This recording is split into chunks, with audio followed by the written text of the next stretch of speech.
Hi, I'm Jeremy Crosby. And I'm Nick Boucher. We're your hosts for the program that's all about your city, Talking Fitchburg. Every weekday, we pull together the news, events, and information you need to stay on top of what's happening in the city of Fitchburg. Find Talking Fitchburg on cable TV, Roku, Amazon Fire, Apple TV, and our live stream on the web. Plus, you can find all our headlines and stories on Facebook, YouTube, and our video on demand service. This is your city. Keep up with Talking Fitchburg and the issues affecting you and your neighbors. Want to know what's happening in your city? Get Notify Me messages from the City of Fitchburg. Visit fitchburgwi.gov on your computer or mobile device and select the big Notify Me button on the left. Enter your email and/or phone number, whichever is best for you to get notifications. Scroll down the list and select all the topics you're interested in to receive email or text messages about.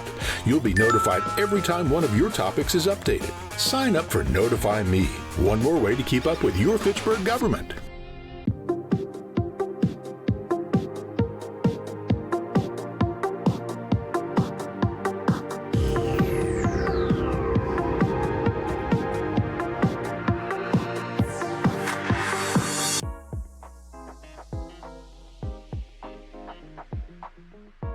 November 13th, 2025. Lorene, could you do a call to order, please? Or roll call? Absolutely. Thank you. Olivia Perry. Brian Schimming. Brian McKee. Here. Godwin. Jenny Sanders. Here. Marshall Mertens. Okay, I see that you are here, Marshall. Okay. Mallory. Here. Michelle Bozeman. Gabriella. Here. Okay, all done. Wonderful. We have, next is our agenda item, approval of the minutes. Can I have a motion to approve the minutes, please? So moved. Second. Okay, we have a second. Any comments and/or questions as it relates to the minutes? Yeah, this is Marshall. In the approval of the minutes from the previous, what is that, line 3, approval of the past minutes, my name is misspelled. Sorry about that. That's okay. It's spelled correctly everywhere else. There you go. I'm sure it's autocorrect. Thank you. Thanks, Marshall. All right, we will make that correction. All those approving with that correction, approval of the minutes, say aye. Aye. Opposed? Aye. Aye. Perfect. Opposed? None hearing. Motion carries. Do we have any public appearances for non-agenda items, either in person or online? I don't see any. So we will move to a report from Lorene. So I'll do a report on housing. So one of the biggest things that, or upcoming projects that we're working on is the Funders Forum. So I think each of you have received an email. It's called the Funders Forum in Housing and Smart Growth, and it's on November 13th. And really, it's kind of geared for lenders, nonprofit organizations, builders that can kind of discuss our housing bucket that's related to down payment assistance. So right now, we're still kind of formulating our plan on down payment assistance, but really want to get some feedback from others in regards to how to formulate that plan, because the next step for this is an RFP process. So really want to have a roundtable discussion regarding this, and we'll have some panelists to kind of talk about down payment assistance and also about smart growth. This is a partnership with the Realtors Association, so Tiffany Malone from Alvarado Group will be a panelist speaker, Chad Lawler from MABA, or Madison Area Builders Association, Olivia Perry from Dane County, and then the moderator will be Bill Connors for Smart Growth Madison. So it should be a really great forum. It'll be at the library, again, on November 13th from 1:30 to 3. And then the other thing is basically still working on the second phase of the housing plan. So at the last CETA meeting, we had a presentation from our consultants to kind of discuss the information that they gathered from forums, from discussions with the community, and then also the surveys. So if you hadn't had a chance to check that out, please do. And that's basically it from housing. Give a couple of updates on development projects. We're continuing to work with Avante Properties on the Lido Apartments, which is going to be the next one for Uptown Fitchburg. And hopefully that's going to be our pilot project for the workforce within market rate. That's where 10% of the units would be for people that are at median income of 60% there. So we're finalizing some of the legal documents and the details of that program. Hopefully that will be on the council agenda for consideration on October 28th, and then they would break ground for that building in November of this year, 114 units. It would be, that includes some standard apartments, but also then is wrapped with townhomes right at the roundabout of East Sherrill Parkway and Lacey Road. And part of the reason for the townhomes is the front is because of the design requirement of smart code. You have to have, you can't have parking in the first layer. You have to have either residential or commercial units in the first layer. But hopefully that'll be our pilot program for workforce with the market rate, and then we can replicate that elsewhere with other developers. One other groundbreaking, if you want to come out for it, is on Thursday, October 30th. This would be on the lot adjacent to where Lido Apartments is going. UW Health is having their groundbreaking for the 40-bed physical rehabilitation hospital, so you're welcome to join us for that. That's at 10 o'clock. It's the same day as the business luncheon, so it's going to kick off right at 10 and be done at 10:30, so that way the mayor can participate, and then she'll head over for the business luncheon, which will kick off around 11:15 that same day at the BTC and the Promega campus. I don't remember if I reported on at the last meeting, but we did reach agreement on the TID participation for Bowman Plaza. So that will be moving forward with the multi-story mixed use, approximately 270 apartments with then 9,500 square feet of commercial. Demolition for that building will be starting in the first part of 2026. And then that will move forward with occupancy projected in 2028 for that building. The Article 3 was submitted for the Holmes Bobberschmidt land. That's the north side of Lacey Road in Uptown Fitchburg. Now they've submitted the preliminary plat. So our planning staff is reviewing that, and hopefully that'll start to open up that land that the Holmes and Bobberschmidt family owns. And we've already had inquiries by developers for that land that I know are in conversations with representatives for Holmes and Bobberschmidt. The fifth edition for Terra Vesta, fifth and final edition for Terra Vesta, is moving forward. And then plans are going to start to come forward to be submitted probably this month for the Fawside property, the Cleanfill site. A local developer here, Mark Fairchild, by the name of Fairchild Development, will be leading that one. Approximately 320 kind of market rate apartments in 2 buildings, probably a senior housing continuum of living development by Trilogy. And that goes all the way to skilled nursing care. About 20 townhome units, that would be ownership product, and then about 32 single-family product on that, approximately 37 acres for the Fawside property. So we're anxious to see that come forward. And then we did meet with the Gorman team, and they're still trying to identify land and site in Fitchburg and are exploring some of those. So hopefully once they've narrowed in on a specific site, then we can have more detailed and further conversations with them. And then lastly, there was a minor comp plan amendment submitted for, I'm on the west side now with the Jamestown Quarry across from Super Target. There's already one of the Texas wrap buildings under construction by Frank Development, Corey Frank there, 270 some apartments. And he now has submitted a comp plan amendment to do a second apartment building over there. So that will wind its way through the comp plan amendment process and be wrapped up in December. But that would allow him to do a second kind of Texas wrap multifamily building on that north end of that overall development. And I think that's it. Perfect. Thanks, Mike. Agenda item 6 deals with land banking RFP discussion. So I think, Lorraine, we are breaking out into discussion groups as it relates to the various, looking at these RFPs. Is that correct? Yes, so I'll kind of go over a little bit. Can you pull up the PowerPoint? There we go. So basically, our kind of discussion will be both land banking and acquisition.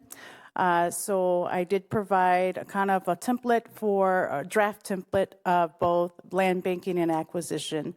So just to kind of go back a little bit of why we're doing this. So in June of this year, we talked about the different housing buckets, and one of the housing buckets was the resources for land banking and acquisition. Infill ownership and redevelopment sites. So we allocated $2 million towards this, and then also an additional $600,000 from CDBG infrastructure funds. So this is a focus of staff, and staff has been directed to kind of develop a land banking initiative to support workforce housing. So we'll be focusing on strategic site acquisition, and we kind of talked a little bit about the sod farm in the past, so that's something that may come up. And then the reason it aligns with the housing plan implementation and TIT utilization for housing. So both the 2019 plan, and then we're looking also at the 2026 housing plan as well. And so this committee will kind of help shape this strategy, and then whatever changes we make, then that kind of will advance to both CETA and council to have a final draft of the RFP. So today's discussion is kind of framing and purpose and kind of developing an RFP based off of the goals that we have decided. So I provided 2 RFP examples, one from River Falls and one for Verona. So as we kind of discussed, we'll have 2 kind of group discussions. One group will be land banking, and that's going to look at the River Falls RFP. The other group will be the acquisition, and that will be Verona. So you'll be using the RFPs for each of those. We'll just kind of split evenly into 2 groups. And then we'll do maybe break out for about 20 minutes or so. If we need a little more time, then that's fine. So while we're doing that, I think we'll have kind of music for the public, and then we'll reconvene and discuss kind of next steps. In those groups, if we could have like a reporter in each group that can kind of type that information, and then I can add that to the PowerPoint to present to the public so they can kind of see the ideas that we kind of came up with. Are there any kind of questions that you have about what we're planning to do? Okay. I would just add 2 things. Please. One is another group that we have to kind of, once we get your ideas and input, is working with our internal staff team. So it's administration, finance, and legal to make sure maybe the ideas and thoughts that we have align with our procedures, policies, and processes here for it. So that would be one other kind of early kind of gauging of what's possible as far as our processes. And then the second thing is just an asterisk on the sod farm. Part of what we're waiting for is hopefully with this preliminary plat that has come in for the Holmes Boberschmidt property, they're showing us that they can accommodate the stormwater on site.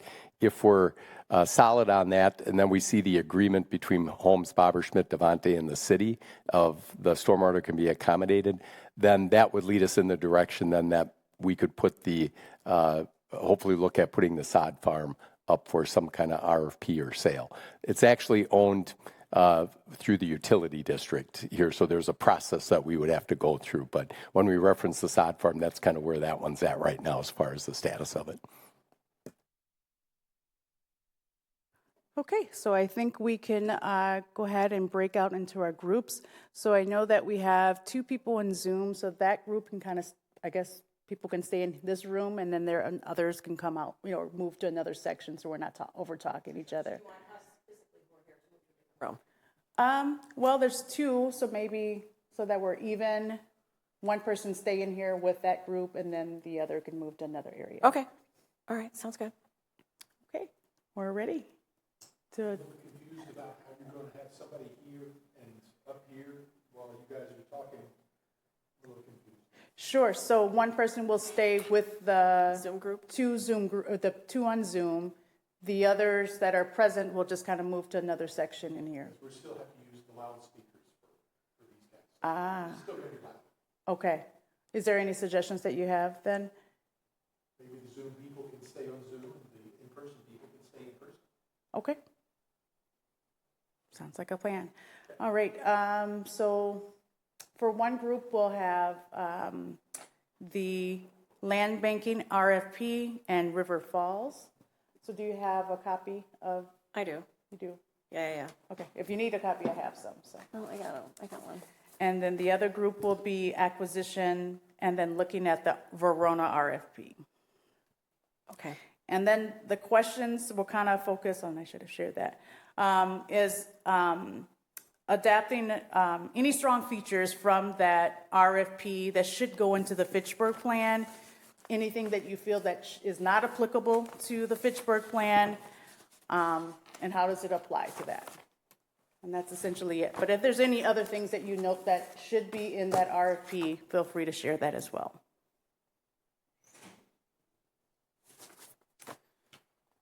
Okay, so Where do you want us to go? The ones that physically are here?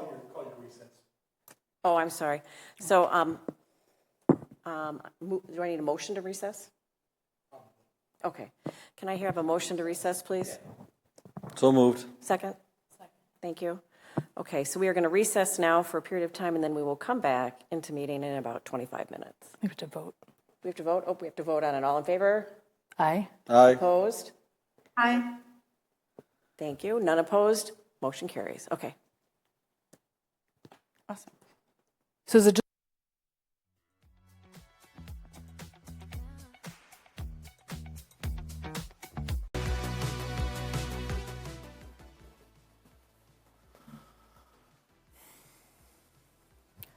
I'll move to reconvene into open session after our small group discussions. Second. All those in favor of the motion? Aye. Aye. Aye. Opposed? None. Motion carries. Okay, we are back in session. So, Lorraine, do we want to discuss our various notes that we made as it relates to the RFPs? Yes, so there was one thing I didn't share before, but you all did really well, so I'm glad. Everything went well. So just kind of looking at the land banking versus acquisition. So the land banking, which we use the River Falls example, you're kind of identifying strategic parcels for future workforce and mixed income housing. And then it's kind of a long-term strategy over time, what we'll be doing, repeatedly. And then also in that plan is kind of more structured, detailed expectations and an evaluation criteria. Because I think in that one, there was like a scoring criteria that you could use. And then like we talked about Sod Farm as well as could be one of the strategic sites. And then in the acquisition one, identifying sites that are near-term development through partnerships. It could be a short to medium term, and then it's it can be flexible and encourage developer creativity and any type of mixed income solutions. And then this could be a shovel-ready or near-ready parcel with development interests. So just wanted to kind of give that feedback on the two of land banking versus acquisition. So we can start, I guess, with the land banking. River Falls example, what you kind of noted in that RFP, if you want to share out. I don't have anything for that RFP because I wasn't, if you guys talked about that before I joined the conversation, so if anybody on my team has any observations about the RFP, I just made notes on the land banking RFP, not the River Falls. And I do want to start with saying this is really a fantastic start. Great work, you guys, because this is so important. And yeah, I'm very excited to see this moving forward. So Olivia, I'm sorry, I should have said it the other way around. So we're looking at the example, the strategy, the template that I created for the land banking. Okay. And you could use the River Falls from examples from that. So you did it the right way. Okay, and I can look at this another time and provide some comments. Absolutely. So we had lots of comments. I might have personally gotten confused about the acquisition versus land banking because why would you land bank some land until you had, acquisition site plan criteria? So maybe it's one then the other, but anyway, so we just shared that preserve existing affordable units and prevent displacement. I think that would be much better in a rehab and preservation RFP and program, so we decided to take the second one out. And we all know how important rehab and preservation is, so that was the first one. It doesn't. Or maybe to ask, or Or maybe to ask and understand why that was in there. Maybe there's a reason that that was put in there, and maybe we're not privy to. We're missing it? Why Lorraine? that was, yeah. Can you ask the question again that you were? Why does preserve, in land banking, why is preserve existing affordable units and prevent displacement? Why is that in land banking? Now, we are taking the land banking term very literal in that we're just talking about land. But if you're talking about land that has housing on it, then we need to be more specific, because land banking specifically refers to just land. If you want your land banking definition, probably should put a land banking definition in here. And I'll just give you this piece of paper afterwards. But then you're going to, because sometimes people do call land banking, you know, land plus improvements, whether they're abandoned or not, or maybe deteriorated. Do you have a blight ordinance in the city of Fitchburg? Lighting? Blight. What's the Oh, one term? blight. We get nuisance abatement that I was. So that's a different thing, and that might be something that you want to consider, just because there are a lot of old properties I'm seeing in old communities, and they're like, well, we really can't tell the person that, you know, because we don't have a blight ordinance.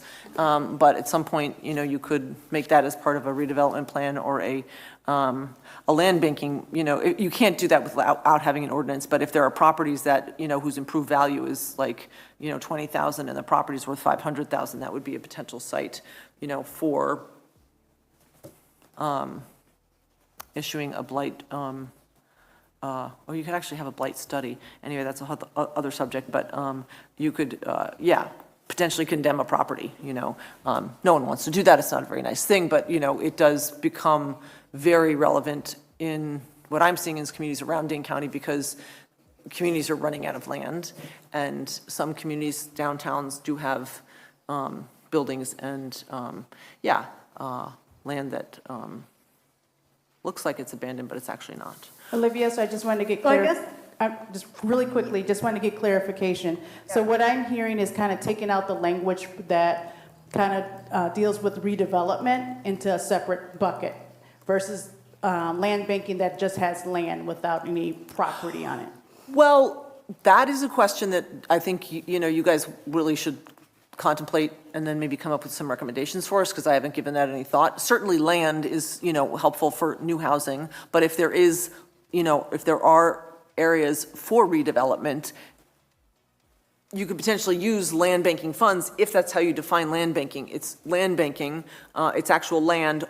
In some cases, it could be land and infrastructure, or, you know, housing, or, you know, with I don't know what the proper word is to make it general, with improvements on it. That way it covers everything, not only housing, but maybe there's just like an old utility shed or something or whatever. But I think you guys should probably come up with a recommendation in terms of this, whether you want this to just be just land, or land banking that includes the ability for acquisition that has land and improvements. Yeah, I guess, Laureen, we're just looking for maybe what your thoughts were in having that in there. What does that mean exactly in your mind? The preserving existing affordable units and prevent displacement. What did you have in mind there? I was looking at redevelopment, right? Kind of Okay. exactly what Olivia was talking about, especially if we look to our healthy neighborhoods, preserving the housing stock, or, you know, tear down or whatever. So that's kind of the direction I was looking at. Okay, so if there's a giant plot of land, but it happens to have an older apartment complex sitting on it, we're not really interested in having a developer buy that plot of land and demolish the existing apartment to do the development that they're proposing, correct? Correct. Or, yeah, okay. Right. Very worthy cause, that makes sense. not demolishing and getting rid of people, but redeveloping or preserving. Very worthy cause, like I said, another RFP, but not here. Okay, so infill needs to be specified. Oh, single family and multifamily needs to be specified in the core goals. And then, Yeah, it's not very clear how much home ownership product we're really looking for. You know, it's not specific enough, and I feel like we have to be explaining, you know, we know what our goals are, but how much of that is, are we looking for just all apartments, or are we looking for development of this land for single-family homes? So there isn't any mention of that in the, which I would imagine plays in an important factor in a developer. and the one thing, Laureen, that I liked from this RFP, because I did read the first page, is that they actually specified the types of housing. Like, you know, it's single family, it could be twin homes, you know, multifamily, small duplex. I mean, we're talking about missing middle, and then just define it. And then, you know, affordable housing, then define it. Affordable multifamily, affordable single family, you know, just sort of get specific on the actual types, and that would, I think, be helpful. Under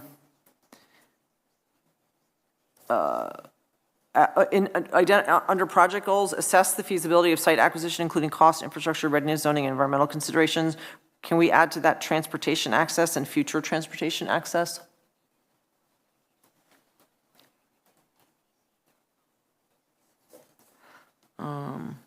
More details about land areas and what the priorities are. I think that's sort of opposite of staying more general, but who, was that you, Marshall? Yeah, that was me. It was kind of like, are you looking for sites that are already within the city developed areas, or are you looking for a future planned area that maybe, so we could move outside of the current city development to expand the footprint of that? And then the other one, going back up there to the preserving, are you considering affordable units and prevent displacement? Are you considering land banking existing properties till you come up with the funds for an acquisition rehab? Is that a question on that? Or are you just simply looking for land that may have housing on it? Acquisition rehab is a totally different thing, but yeah, just knowing what you're looking for. And I know you're trying to be broad enough that people can be creative and bring you what they see and their plans and their ideas, but the proposal needs to have a little bit finer details on it as far as the locations of the type of land you're looking for. And I think the other thing they were talking about, at least I know we did in committee together, was like, is the piece of land already have services coming to it? You know, what is the topography? The River Falls talked about it being able to tie into water lines. It talked about being able to have a water detention plan that's already in existence. Some of those things would really help if you're asking someone to come up with a land acquisition bank, that they know you want it limited to property that is totally undeveloped and everything's got to come in, or does it need to have a certain level of development and things near it before they start considering those pieces of property? That would help to have that clued up in how far you want to expand it into future development that we're going forward, like changes of like, do you want it only in smart code zoned areas, or do you want it in, you know, just so a little bit more detail on that, because it's a little bit broad.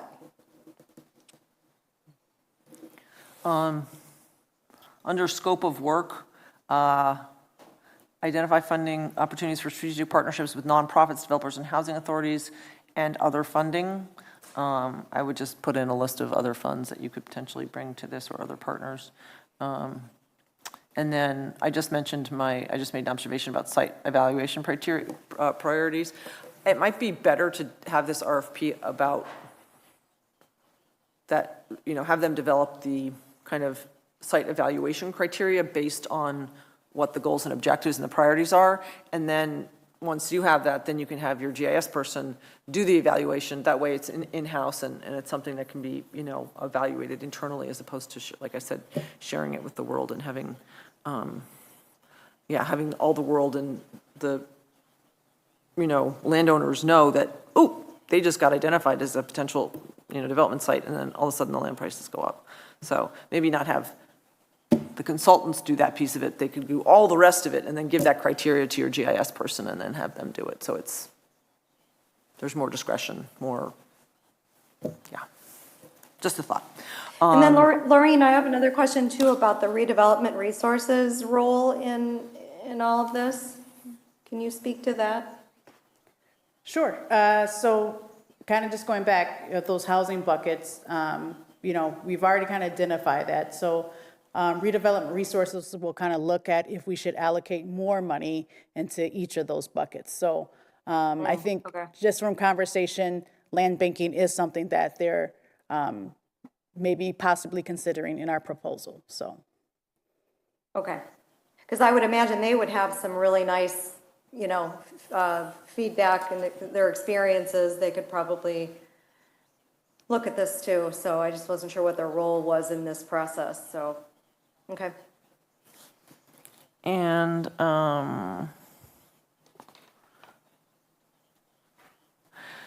under deliverables, financial and partnership strategy, I would just say potential partners. Partnership strategy is good, but also just a list of potential partners. And then I have in parentheses, create a blight ordinance if you don't have one.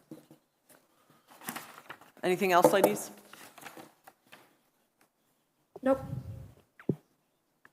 That was excellent feedback. Thank you all. Yeah, thanks for your hard work. This looks great. All right, we're going to go on to the acquisition group for the Verona example, and I do have your notes. I can put that up. Yeah, and I can be happy to I can summarize. A lot of the feedback was from Mallory and Brian. Great feedback. But I just want to contextualize it a little bit in that the Verona RFP is more of a RFP to solicit development proposals for land that already exists versus my impression of the RFPs that you've created for land banking. We're looking for a consultant to help us evaluate if we want to purchase land, and then after that point, the next step would be doing an RFP like Verona's, where we're asking for proposals, right? So the consultant piece, no, we're not. That's just something that staff would work on. So, okay, yeah. I guess I was a little unclear about that. That the way the RFP was written sounded like we were looking for somebody to help us identify places in Fitchburg to require land. Staff would have to identify that. So the RFP that we're creating is meant to be kind of a framework for something we would put out for a specific parcel of land that we own? Yes. Okay. So a little bit the specificity of it would be determined by the land. So your acquisition, something that we would acquire. So if we would look to a purchase of property. Ask me more questions I can see. Yeah. Well, I mean, it's just that we what we did was we looked at the Verona, primarily we looked at the Verona RFP, which is, my impression of that RFP is it's not about purchasing property, it's about asking a developer to develop a piece of property that's already owned, right? Correct. So it's a little bit different. It was a little nature. different. Just any parts in that you thought could still benefit this plan. Okay, so some of the feedback then on the RFP is a little bit would be more for if we were to put out a development RFP more like Verona's. Like I don't think it would perfectly translate one-to-one to an acquisition. And please correct me if I'm wrong, Brian and Mallory. But anyway, so just generally speaking with the Verona RFP, liked that there was some clear guidance, but kind of a caution that we don't want it to be too limiting. It's good that there's some direction about what to develop and particular goals. Needs to be clear what the zoning is and what's possible in that district, since zoning could obviously become a roadblock. The historic nature of the school was interesting, but saying that they wanted to be on the historic register may have been a little bit too narrow and potentially stifling. Energy efficiency requirement overall is good, but again, it could be limiting, so perhaps you could have a additional bonus scoring for a project that brings in energy efficiency. Liked that we included community input as a criteria because community should have ownership over these. Clear dates were obviously a pro. Some of the dislikes about that, Brian raised that the images of the architecture was really including middle and higher end details, the types of things you wouldn't necessarily see in affordable housing development or would drive up the cost and make something not affordable. So I think creating expectations through the images matters, and also they specifically said utilize high-quality building materials as a goal, and that might be limiting if we want to create something affordable. The financial history of the organization, the way I wrote it, it was strange how it was written in the RFP. So in the suggestions down below, I talked about, under the Sheboygan RFP, which Mallory found a RFP from Sheboygan, that we want a section about financial feasibility, like a pro forma financial analysis to demonstrate that they'd be quality developer. And then also make it a digital-only submission. This required 8 paper copies, which I thought was strange. Suggestions, which is a little bit repetitive, but again, excessive submission requirements can be limiting and prevent somebody from submitting a good proposal. So the saying something like proposal is architecturally unique, creative, is challenging because no one's going to really necessarily spend money on the design in advance, so it's somewhat limiting in terms of making that part of the scoring criteria. History of success is going to be important, so we want to make sure we're asking that clearly. Past projects, how long they've been around, their development team experience and capacity. And then the Sheboygan RFP is something that I think Mallory can provide you. That was a good example. We talked a little bit about the ongoing management of the property as an important feature because we don't want just something to be built and not properly managed going on, so that could be mentioned. I already mentioned financial feasibility, and then also potentially requiring a proposed schedule, development timeline. But again, some of these notes, as I've said, are more about a development RFP, which is going to be a little bit different for the acquisition. And Mallory and Brian can jump in with any extra notes.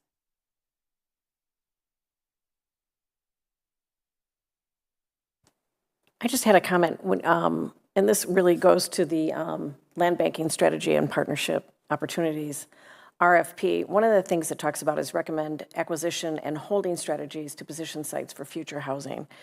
My thought is it's so important that relates to the acquisition of the land that really should be broken out, and holding strategies should be broken out. Those should be 2 separate things. When you're talking about how that should be described, I thought something like recommend various acquisition methodologies and feasibility of same, including but not limited to, and then just giving some examples of that. And I had like tax foreclosure, strategic purchases, private sector purchases, REO property from banks, donations, other legal mechanisms such as nuanced foreclosures. I don't even know if we have those. And a municipal transfer. Because how we get the land, and we have so very little of it, we're going to have to think about strategies to do that and have to think out of the box. So that was one of the, leave that as a separate item under project goals, and then list holding strategies as a separate one. And I wasn't quite sure what you meant by that. Are you talking about if we're going to hold the land for a period of time, do we want to have another way to garner some income from it? So are we going to let it be rented for some purposes, whether it's cropland or pop up something or whatever? So maybe give whomever some ideas to kind of start them on the ball rolling and to think about those various holding strategies. So that was the only thing that kind of I thought about the other one, but anyway. That's a great idea, Mallory. I just wanted to say that's a fantastic, like maybe even a rental, like, you know. For sure, because it's going to sit there, well, I don't know how long it'll sit there, but at least Right. for a while. So what can we do to make some income from it? Right. I mean, even if it's a farm stand or people want to do a pop-up of something. Community gardens. I Right, mean, just think yeah. of it, right? So, Hay rides. hey, there you go. Great ideas. That's all I had. I think on the land acquisition side, one model for the group, and if you have any input and feedback, would be if there are partnerships out there. So let's say an organization like the Community Land Trust, Habitat, Tiny Homes, the Green Pastures, different groups that we've talked to before, are, let's say, identifying and looking at parcels here in Fitchburg. Would we be willing to leverage some of our land bank dollars? Would it be a one-for-one match? Would it be for every dollar maybe we would designate for $2 of funds that they bring? Because we know that some of our partners have received kind of an allocation of funds from other funding partners there and are interested in identifying sites in Fitchburg for workforce ownership, housing and everything. So how would you envision a model of that working as far as if they're going out and identifying sites, kind of working in tandem with Fitchburg City staff through our GIS and zoning and things like that? How would we leverage our dollars, to help them acquire land in Fitchburg? Do you like that idea? And if we are doing that, do you have any kind of parameters or guidance for us that we would kind of look at working with those types of partners? Because those are real opportunities that are out there right now. This isn't my section, I'm just going to butt in. I feel like that would depend on what your priorities are. Like if your priority is, single affordable housing, developments of 5 units or more, then you get a 1-to-1 match. If it's, missing middle housing up to 10 units, you get a match of, I'm just saying that it should, the matches should, I definitely think partnering is a great idea, certainly because Fitchburg, county land, any land in Dane County is so expensive, but matching is a great idea because it extends expands the possibilities and the opportunities to have more housing and, keep the costs down. But I think developing priority criteria is a great way to, offer them a partnership. I know we just historically had a really good partnership with Habitat for Humanity with the Renaissance on the Park, where they built out the southern part of that neighborhood that was originally envisioned to be condominiums there. And our participation through that development was we qualified for, I think it was $600,000 in CDBG funding to help with the land write-down there. But then Habitat came in at the end to take over the land that was envisioned to be condos as part of that development. That brought us a really good supply of kind of that workforce housing ownership for families. Mike, where is that project? That's over there in the Belmar neighborhood. Oh, okay. Where we border Allied Drive and kind of Crescent and Allied Drive. Thanks. One question about the acquisition. So I'm going back to the acquisition RFP, if you don't mind. I was just looking through this again. The acquisition RFP draft, the scope of proposal, section 4.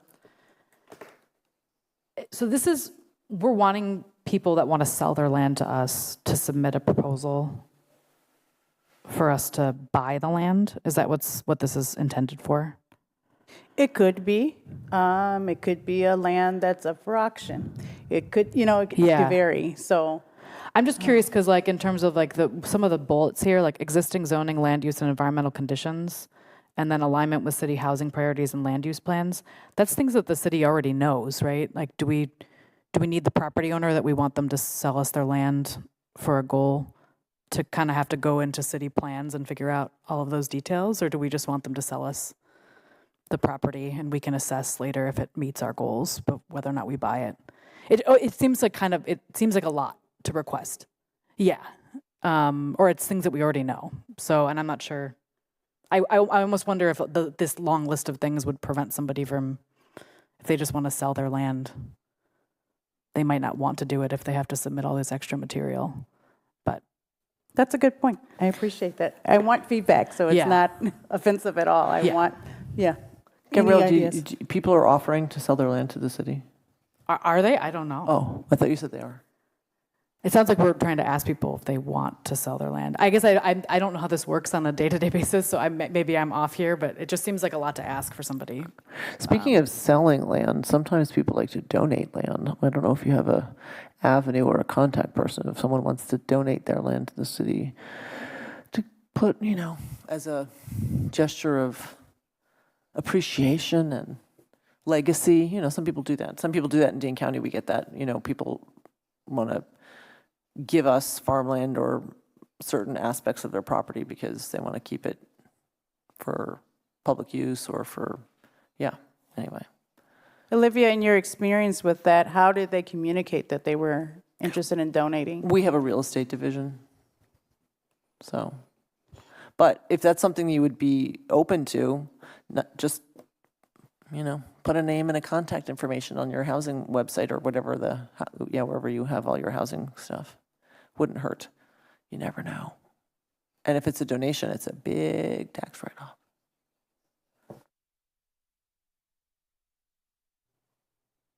Any other feedback? I wanted to kind of go back, Mallory, the tax foreclosures. We just don't have a lot of that, but you're spot on, and that's something that you could definitely benefit this, yeah. So kind of talk about next steps. So I'm going to incorporate all of the feedback that you provided today into another kind of draft RFP and bring it back to you. And then kind of, redefine it. And then after that, I guess when we kind of agree on that, then we would bring it on to then CETA and council to have an initial official RFP for each of the acquisition and land banking. Would you mind articulating as part of this RFP, or not as part of this RFP, but an addendum, like what staff is going to do versus what you're going to have people do? That would be helpful, like a consultant if you're going to hire a consultant. Okay, you would want to see that in the draft, is that what you're saying? No, just as an addendum, so we know what, that makes what's sense. going to be done in-house and what's not. Absolutely. All right. I think that's pretty much it. Are you going to share the information, best practices from your conversation with Matt? Yes. If you can just take this down for just a moment and I can find my notes really quick.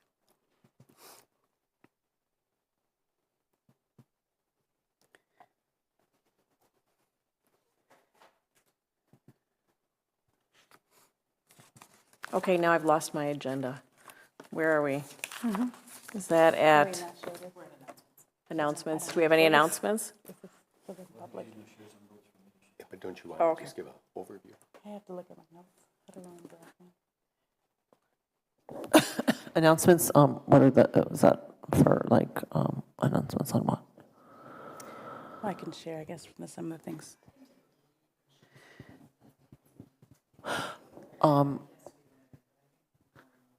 Right, I'm not supposed to talk about the thing. Yeah, I heard that. But I have another announcement. So we just, we're about to release the best practices residential zoning code guide to address the housing crisis. And it should be out momentarily. Depending on what happens with the budget cuts or not, we may or may not have workshops for Plan Commission members, elected officials, and local government staff. But the guide is done, so very exciting. Oh, that's awesome. Thanks, Olivia. Lorraine? So I just wanted to also wanted to kind of just talk about the best practices from Madison. And one of the things that they kind of shared is that you want to look at, start small is very important. So you don't want to have all of these big ideas and then you have loss of revenue. So just kind of starting small and then gradually, purchasing more and more. And then kind of also have a plan, a layout of like a larger piece of parcel. So like kind of, rather than just one small parcel, but kind of have a future idea of how you want the whole area to kind of look, just not piece by piece. So those are just kind of some of the strategies. I don't know if you remember of any other ones that stood out to you. I think those were probably the main ones. Yes. Did we actually, maybe Jenny or Marshall mentioned it, but did we actually talk about, I think we talked a little bit about the idea, trying to prioritize areas for land banking in terms of like proximate to, existing infrastructure, like, is it on city sewer, is it not? Right, I think did we mention that is sort of defining that a little bit more if there are priority areas. Certainly we know with workforce housing and affordable housing there probably are, but yeah, okay, that's it. Just as a reminder, we were awarded the CDBG grant for the $600,000 for infrastructure too. So that's something that we can use towards For what? Infrastructure for what? towards the land banking. Oh, oh, you mean through the HUD, the pro housing grant? Correct. Gotcha. Woohoo. So if there was if there was land that was acquired with the site acquisition, then those dollars could be used for some of the infrastructure improvements. Okay, so no more announcements? Then I think we should have our next meeting then is going to be December 8th. Oh my gosh, 2025. It'll probably be snowing. So then I think we can adjourn this meeting. Do I have a motion? So moved. Second. All in favor, say aye. Aye. Opposed? Motion carries. This meeting's adjourned. Thank you, everyone.